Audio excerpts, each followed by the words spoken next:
Thank you for joining me for this week's Homeowners Be Aware podcast. I want you to stop what you're doing for just a moment and imagine what your life would be like if you lost everything, and I mean everything. Your house, possessions, family members you loved. Sadly, we see this happen every time we have a major disaster in this country. Today, I want to share the story of Trixie Parkes.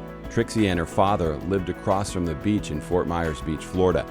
They had a beautiful home and a great life, and then Hurricane Ian struck and changed things forever.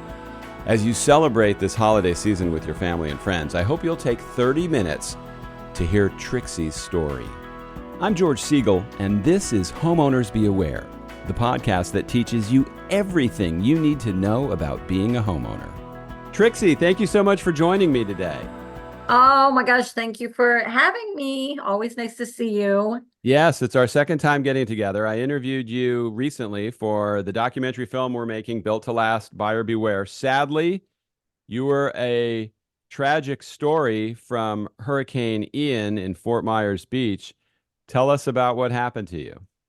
Oh gosh. Well, you know what? It's like a never-ending story, honestly. I've been a resident of Florida my whole entire existence, by choice, not by choice. You're born here, you kind of stay here.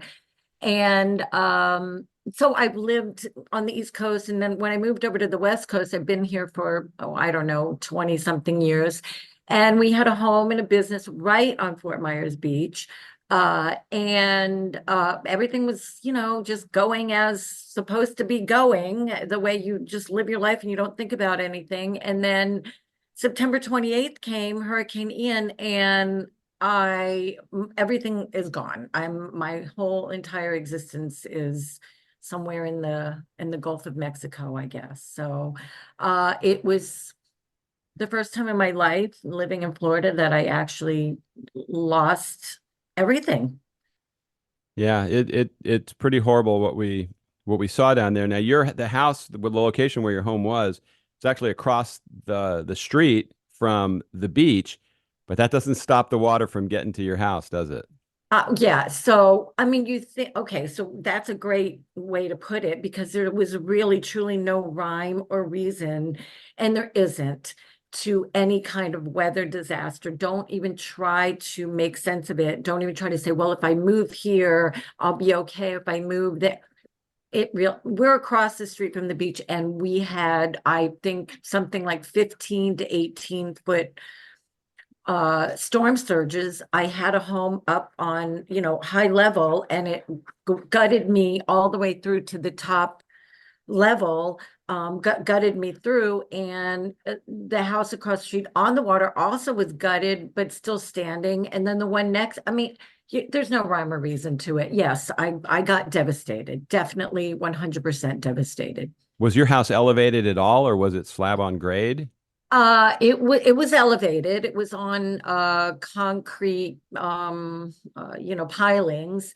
And again, doesn't matter. The bottom part of it was completely gutted through, so that was empty, an empty shell. And then the top part on top of the pilings, that was gutted as well. So I think that you think you're going to build up high, but what happens when you're 15-foot storm surges? How high can you actually go?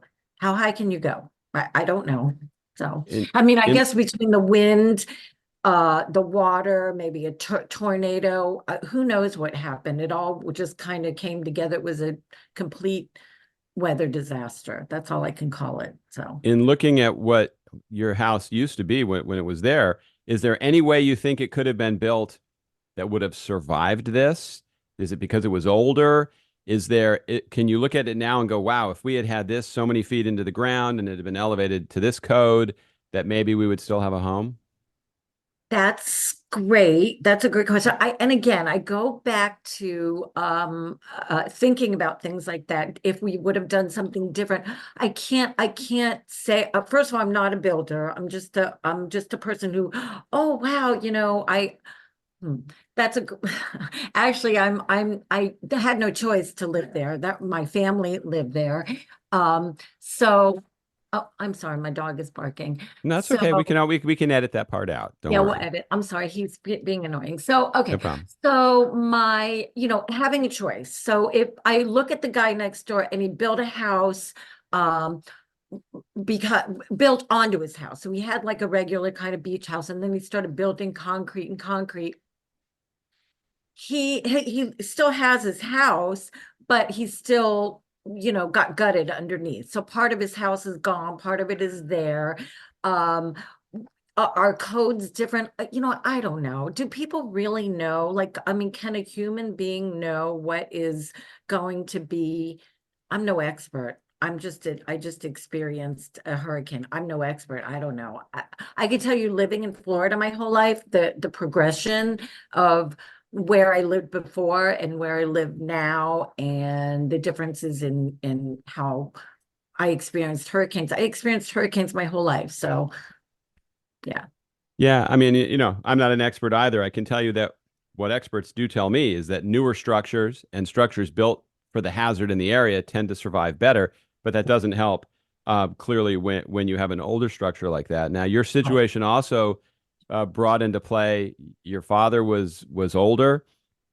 He was experiencing some health issues, and the insurance lapsed on your property. Talk about that. Oh gosh, oh my gosh, I'm feeling the pain of of that situation. So, just on a personal note, I mean, kind of brings tears to my eyes because I'm dealing with that right now. So a year and something later, a year and a few months later, I'm having to go back and kind of pick up the pieces of what my 89-year-old father with dementia started. Okay, so he started this legacy when he was, in his 60s or whatever, and now the legacy has ended because of the decisions that he made as a leader of our family. So we got the home, but then he didn't take care of it. So at the end of his, life, he had dementia and he canceled our insurance. So I ended up with nothing except bills. So I had nobody to guide me. I was all alone. I know that sounds really sappy, but I was all alone and no guidance whatsoever. And nobody had my back and nobody told me what to do. And when I went to go, I get a little upset. I get a little So when I went to go call about insurance, I was informed at that time, maybe a couple weeks after the hurricane, that we had no insurance. That, oh, your Mr. DeFeo, your dad canceled the hurricane insurance. And he did that. And let me tell you why he did. As I thought back, he did it because he's 89 and he lived in Florida for, 60 years. And he never really experienced this devastation, so he thought he would be okay. That's all. I think it's just out of pure, you think you're going to be okay. You really do. So I had no insurance and nobody to guide me, and it's been really hard. I'm not going to lie. It's been really hard. Well, So. it's understandable, and it's hard to imagine all the pain and challenges that you're having to deal with. Now, after the storm, you went and escaped to the wilderness for a while, right? You went off out into the woods to get to clear your head, but you're still suffer from PTSD from this, don't you? I mean, this is a life-altering tragedy. 100% PTSD. So I really, truly, knowing myself, the hippie girl that I said, I got to get out of here, especially because I didn't have any guidance. I was all alone. The person that I would ask questions to had died, my dad. So I was just, kind of fumbling and my head was in a fog. I couldn't make any decisions. So I bought an RV and I literally went to the woods. I was in Idaho, I was in Montana, I was in Wyoming, I was unplugged from the world. I didn't know what was going on. Great for my head, bad for when I came back because when I got back, I was hit with all this stuff, back taxes that my dad didn't pay. Oh my God, the things that I'm going through. Oh, so and now I forget the question. No, uh the question was more about just you're still reliving this. I mean, oh yeah. you don't just walk away from it. No, no, no. So even though you try to walk away, so I went into the woods and I unplugged, but then I came back And I'm going to be honest with you, I'm having a hard time being in the world right now. I kind of lose my sense of, I don't know how to deal with things. I'm not going to lie, because my family, not knowing, I don't think they do it on purpose. Just people I know. Oh, yeah. Oh, I have this brand new $70,000 car. And oh, I just got my Tory Burch shoes. And oh, I have this and I have that. And I just look at them like, I, what's going on inside of me is I want to explode, and I want to scream at them and say, I lost everything, my earrings, my shoes, my everything. And you're telling me about all the new things that you're getting. And should I be upset? Should I be happy for them? I don't know. I have a mix of emotions, but really what it does inside, it makes me want to explode. And then I just go and I retreat. And I just can't. I'm thinking to myself, this is so unfair.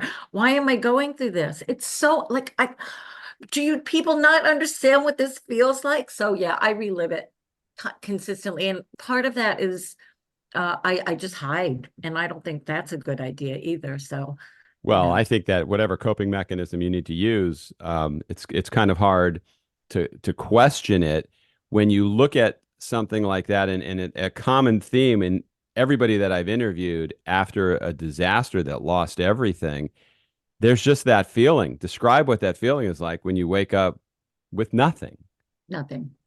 Yeah, it's nothing. I don't know, for me, and I've always been a really like giving person. Like I give, right? I'm always that person that has helped everybody. And I didn't have a lot, but I always helped. And I'm now like feeling like all the life has been sucked out of me. Really, it's a struggle every day to wake up and just want to go on with the world, because, and that, I know that sounds really dramatic, but that's how I really truly feel. I'm like, not that your stuff or your cards or your shoes, identify you. Um, but we work for them and they make us happy. And nobody said you have to be, living in with no shoes and, in a tent. That's not what we're here for. And I had everything and now I have nothing. And, people say, oh, but you're alive. Yes, I'm alive, but I'm alive with a lot of trauma inside of me. So Yeah, I mean, that's a catchphrase that does victims absolutely no good. When somebody says, well, at yeah. least you're alive. Oh, you don't have cancer. I mean, there's always a scenario that can be worse, but it Yeah. doesn't make the tragedy you're experiencing just vanquish and go away. Right. And I always say everybody, whatever your tragedy is, right? So whatever mine isn't worse or better, yours isn't worse or better. It's just, it is your own personal journey of your tragedy and how you deal with it. And honestly, I really kind of just, I try not to talk about it anymore, because I think, and maybe this is true, maybe it isn't, but I think that people around me, my friends, my family, they don't want to hear about it. They're like, oh, get over it. It's been a year and a half, move on, right? Okay, yeah, easy for you to say as you're celebrating the holidays with your family, as you're, driving in your new cars, as you're going about your everyday business. I'm still living the tragedy. I'm still living with trauma inside of my soul. I'm telling you, every day something comes up. Every day I get a phone call. Oh, well, it's the Y- things that are happening to me, the things my dad did prior, and now after the hurricane, and I'm still paying like bills that came up during the hurricane. And I try to explain to people, well, I didn't have an address and I lost things. And they're like, yeah, it doesn't matter. It doesn't matter. Who cares? We heard it all. We don't care. We've heard it all. And nobody wants to hear it. And Yeah. they really don't. So I try not to complain, and I just say, okay, and if I get one thing done a day, I've accomplished a huge amount. And I used to be this, business owner and go-getter, and I did everything. And now I'm just like, I'm exhausted. I'm exhausted. Well, I think it Truly. says a lot more about some of the people you're around possibly than around you because Yeah. than about you because it sounds like a lack of empathy for something that was a real tragedy that Right. you're still living. Now, right now you're house sitting for somebody in that area where you're on Yeah. the beach. You've Yeah. lived in a motorhome. Could you see yourself going back to a house? Do you like the freedom of not having that responsibility? Are your eyes now open to owning something is too risky? Yes. Yeah. So, as I have gone through the travels, my family said, "Oh, you got to buy a house, you got to buy a house." But let me tell you how I truly, truly feel inside. When you work really, really hard, and then then you just look at a piece of dirt after your house goes and your cars go and your shoes go. I'm scared to death to make any kind of investment. I know this sounds so dramatic, and maybe in a few years I'll change. I'm scared to death to make an investment in something for maybe, possibly a 1% chance, a 90% chance, a who knows percent chance that I could lose it all again. Because once you lose it all, oh, that is my greatest fear. It's my greatest fear. So I have very little, very little. I'm very minimal. I can get in my RV and I can escape, and it wouldn't. If bad weather's coming, I'll go somewhere else. I mean, I'm telling you, truth be told, in my heart of hearts, I don't think I'll ever buy anything or own anything um, of great value. That That makes perfect sense. Now, are you able to get any value for the lot that your home was on? Well, I don't know. So, I looked around at the area and, nothing's selling right now. And, I do need to sell it. I'll be honest with you, because now since the hurricane and having no insurance, I've been putting money out rather than being able to survive. So I don't know. People are selling some lots, but not a lot. And I'm not, I don't know what's going on. I don't know if people even want to come. I don't know. We'll wait, because now it's season on Fort Myers Beach, and people don't care. They just want to come to the beach. They live in Michigan. They want to come to the beach. They don't care that there's nothing to do here. They want to come. So I guess we'll see what happens during the season if people are interested in owning. And I think people still are. I don't know why, but they are. So. Where are people staying when they come down there? Because I was struck by over a year past the hurricane, it looked like it was a mess there. It's a mess. I have no idea. So in the prior to Hurricane Ian, oh my gosh, everybody and their brother owned a vacation rental. Everybody, me and my next door neighbors and everybody else. And that's what we did. That's how we made our living. There's really none. So I think there's like a couple, I think there's a hotel, a resort, and then now Margaritaville is open. And that's wow, 700 a night. So good luck. Good for them if you can afford that. Seriously, really, I'm not staying there. So I don't know. I think they're staying off the beach and driving. There's some new hotels that have been built. Um, but I'm on the beach. It's like Death Valley here. I'm sorry, there's nothing here. It's pretty depressing.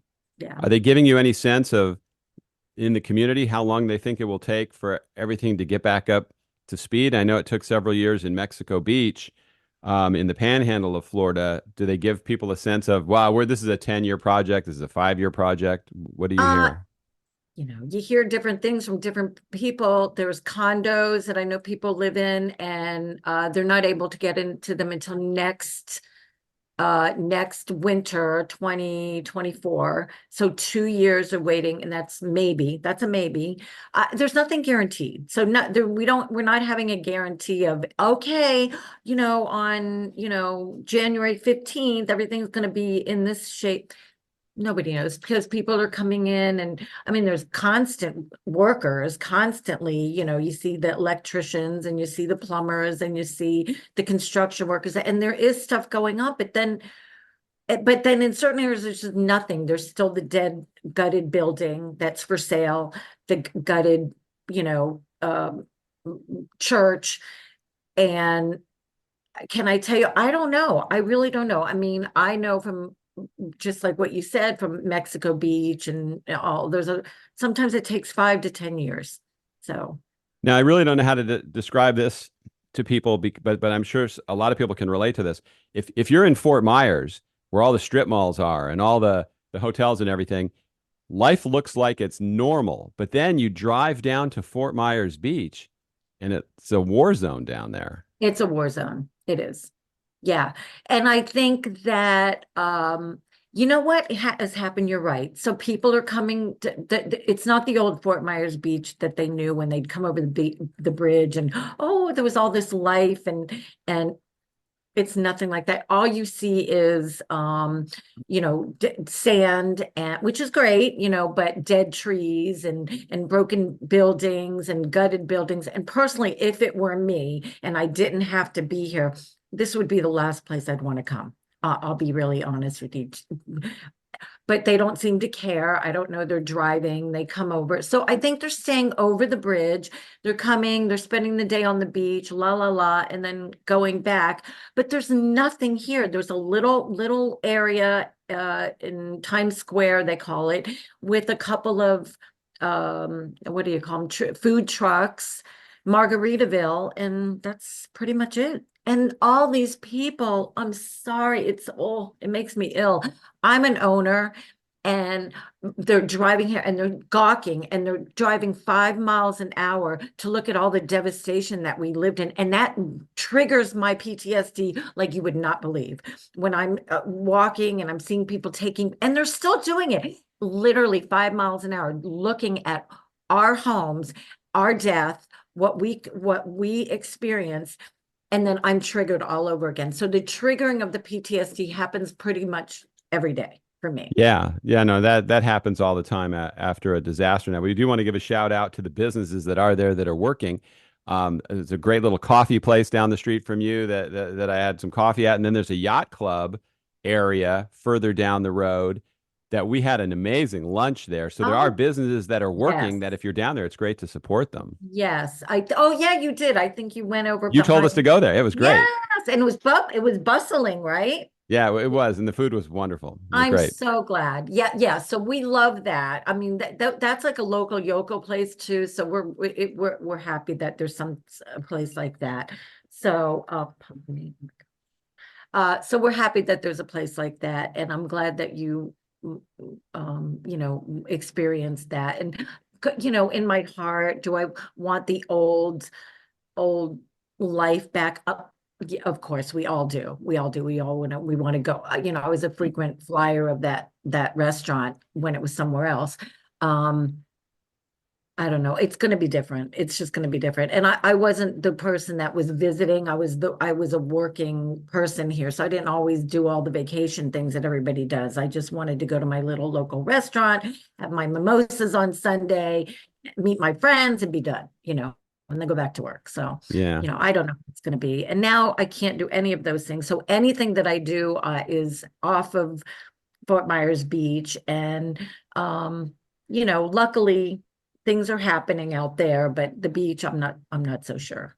Yeah. Now, if a community has a sound infrastructure and a plan, the path back sometimes is faster than if they don't have that. When we interviewed you for the film, you made it clear that you felt that Fort Myers Beach was really unprepared for this. I think they're completely unprepared. I think that I started doing a lot of research and I started doing some writing. I'm writing a book, right? So my book started out one way and now it's starting out as living in Florida my whole life and all the hurricanes that I experienced and how absolutely ignorant government can be. And I'm not sure how much they can do. I can't tell you. Of course, we have the weather people that say get prepared, but I don't care how many sandbags you put or how many, whatever you're preparing for. It doesn't matter because we humans cannot control what Mother Nature does, right? So that hurricane's coming in. So I think in my experience, people are living on your beach. They're living in a coastal town. They're living on the Gulf of Mexico, which is probably the worst place for hurricanes, in my opinion. And there was they could have started this a long time ago. I don't know, some kind of barrier or some kind of protection again, I'm no expert. I don't know how that all works. I don't know anything of that. But wouldn't you think that they would maybe be proactive as opposed to reactive? And now you have to go back and pick up the pieces, literally pick up the pieces. And there's got to be a way. There's got to be some engineers out there that can say, this is what we can do to help this community. We can start with, and again, I don't know, some kind of barrier or some kind of bridge or some kind of, I don't know, dam. I don't know what people do, but anyway, that's how I think about it. They're not prepared. No. And you think they would be. Yeah. Oh, there's no question, and it's amazing. But I think it's not only the people at the top; it's all of us at the bottom that go, well, I want to live here. I know the risk. They just don't think it's going to happen to them. So as you watch them start to rebuild Fort Myers Beach, if they're not doing it much differently, to me, that just means it can very likely happen again. Oh, well, there comes for me the reason why I'm never going to do this again ever, because I know it's going to happen. And then I started thinking about how what my parents, they came here in 1960 from Pennsylvania to live that dream. I'm going to live on the beach. I'm going to live in Florida. I'm going to have great weather.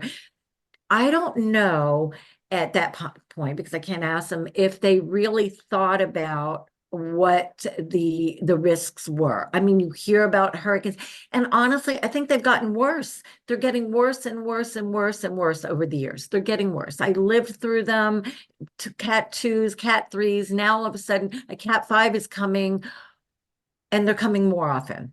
Right. I think the Cat 2s and Cat 3s are like, so who cares? Cat 5s are on the, they're coming. And I lived through, I'm here to tell you that a Cat 5 is, it's no joke. And I Yeah, it just makes it. There's a lot of value. It seems like Babcock Ranch, which is about 40 minutes from where you are. They're yeah, 35 feet up. They built a community with the plan of surviving hurricanes. They're not close to the water, right. yet those people are living their lives and are just fine today. That seems to be an interesting trade-off. Right. Well, okay, so they're out. I know where they're at, so that's a great place. They're out east, but they do have the risk of the Caloosahatchee River there.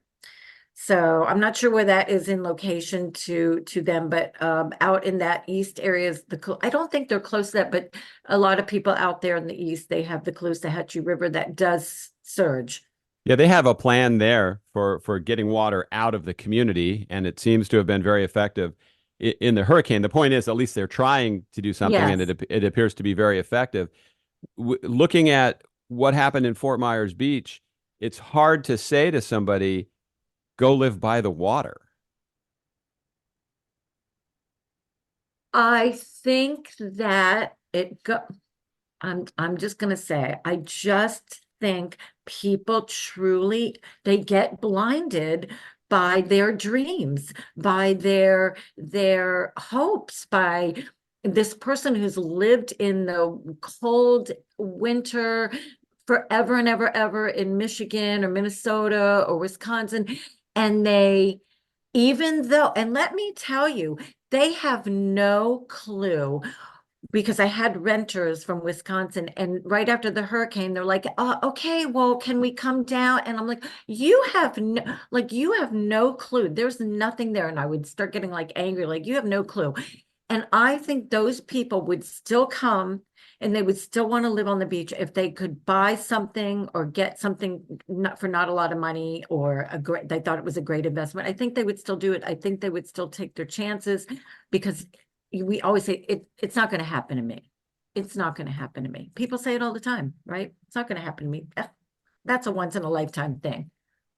Yeah, I think we all live that way. You don't wake up in the morning and go, I think I'll get in a car accident today. I think I'll have a Category 5 hurricane wipe out my life. We don't think that way, and it catches up to us. So now, having been through what you're living through now, is the cost of living in paradise worth it?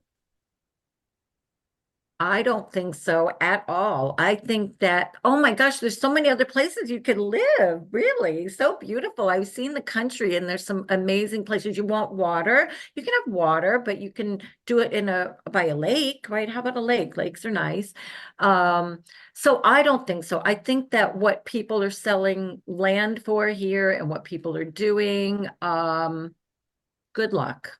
Good luck to you, but beware. I'm just going to say, do your homework. I don't think that I don't think we're on steady ground here. Well, the film that we're making is called Built to Last, Buyer Beware. And the Yeah. beware seems to be something that most people aren't because we're all enamored by where we want to be. And we Yeah. tend to fall in love before we understand what we're falling in love with. That's exactly right. That's exactly my point. Like, I think people are blinded. I do. I think what you can have, you're going to make an amazing documentary, right? It's going to be beautiful and it's going to be really important for people to see. I'm going to tell my story. Maybe other people are going to tell their story. I don't, if you want to listen, you will. If you want to educate yourself, you will. Who's going to do that? I mean, I think you're right. I think people just get enamored with the idea of living in paradise. That's it. Yeah, I think everybody that lives in Florida is somewhat guilty of that. We hope it's not going to happen to us, and we see it keep happening year after year. And most recently here in Tampa, we had just a winter storm that flooded houses. So people who were flooded by Idalia during hurricane season just got walloped after hurricane season was over by a storm that they didn't even expect would cause that kind of damage. Right. And so so I ask you, why is that like if you could get yourself, like if you could prepare yourself and say, this could happen, why would you like, is it so important? I'm just not a Florida fan. I don't know, but is it so important to have that view, have your toes in the sand for that risk? I don't think so. I think there's the world is a beautiful place, and um, I had no choice, right? So I was born here because my parents came here. But if I had a choice, and I do, I wouldn't stay here. I would definitely not stay here. So. So, as some parting advice, then, what would you tell people who are thinking of moving here or that go, "Hey, my dream is to live at the beach. I'm retiring. I'm going to take everything and buy this place right by the water." What advice would you have for people? Well, it's coming from a point of sadness, and it's coming from a point of a person who actually, lived a tragedy. And I would say, come visit, but don't buy anything. You want to enjoy the beach? Come visit. Sure, great. Put your toes in the sand. I wouldn't invest in anything here. I mean, I just go back to my 89-year-old dad who, was just a regular guy, a barber when he was a kid, a barber and a singer, and then a cop. And then he had this dream to have, and he had several places. They had places in Pembroke Pines. They had places in Key Largo. We had places here in Fort Myers Beach. And now we have nothing. And I mean, I can't even imagine some person coming after they've retired and worked their whole life and taking the chance but I just would not do it. Come and visit, really, come visit. That's good. And help the businesses grow that are here on the beach, come visit, but I wouldn't buy anything. Stay where you are, come visit. It's like people who have older people who have grandkids, and they find that so much easier than their kids because you get to send them back. So you You go just to the beach for the day, but then you go home someplace safe. Yeah. Yeah. Is that weird? But I think that's a I think so. I don't know if it's weird because, to be honest with you, I love living in Florida. I'm terrified of what can happen because of all I've been doing with my job. So Right. I'm very aware of the dangers, but I haven't moved yet. So I'm just as guilty as everybody else. Right. And you came here, you came here from New York? Where'd you come here from? I came here from Texas, where we Oh, happened to live in a neighborhood that was not going to flood. It was safe. And now we're living in a place that every time there's a hurricane, we're in a flood zone. Now we have what we think is a safe house, but you never know. No, no, you never know. I mean, I remember my first house in the 1960s, and it was my dad built this house, and it was a sturdy house. I'm not gonna lie, it was a sturdy house. We lived through many hurricanes, but it was in a completely different area. It wasn't on the beach, it wasn't on the water, it was inland, and it was a rock solid house. It still stands today, and it was built in 1960. They don't make houses like that anymore. I'm not gonna lie. Every house is a stick house. I'm watching them build new houses somewhere here in Fort Myers, and they're still sticks. How do they get away with it? I don't know. Why are people buying them? Because they're cheap? I don't know. Not worth. Yeah, that's it exactly. That's why, first of all, shame on whoever's building it. I Yeah. had a guy I interviewed recently, a builder here in Tampa, who won't build houses that he doesn't deem safe. That he has a standard that he says, look, Good. I'm not going to build unsafe houses. But I think that it starts with us. We have to demand it because somebody's always going to try to make a living and sell you something. You don't have to buy it. Right. Right. Right. That's right. Well, You are can use they? that as the title of your book if you want. You don't have to buy it. Oh, I love it. I love it. I'm working on the title right now. So yeah. Yeah. Okay. Well, hey, That's Trixie, fun. I like that. Yeah. you were great when we interviewed you, and I'm so sorry for what you're going through. Thank you so much for coming on today. I want to let people know how to get in touch with you, if you email me that, I'm going to put it in the show notes, and so people can follow you. So when that book comes out, they can read it. And I want you to definitely get me a copy. I'm not asking for a free one. I definitely will buy your book, Oh, I but love I it. look forward to reading that as well. Oh, good, good, good. Yeah, thank you so much. Thank you for having me. Really, you're doing great work, and keep it going, because I think the more you put the word out there, maybe somebody will listen. Thanks, Trixie. Take care. Thank you for joining me today. If you have a story about your home, either good or bad, I'd love for you to share it with me. There's a contact form in the show notes. Fill it out. You might be a guest on an upcoming podcast. Thank you again for listening. See you next time.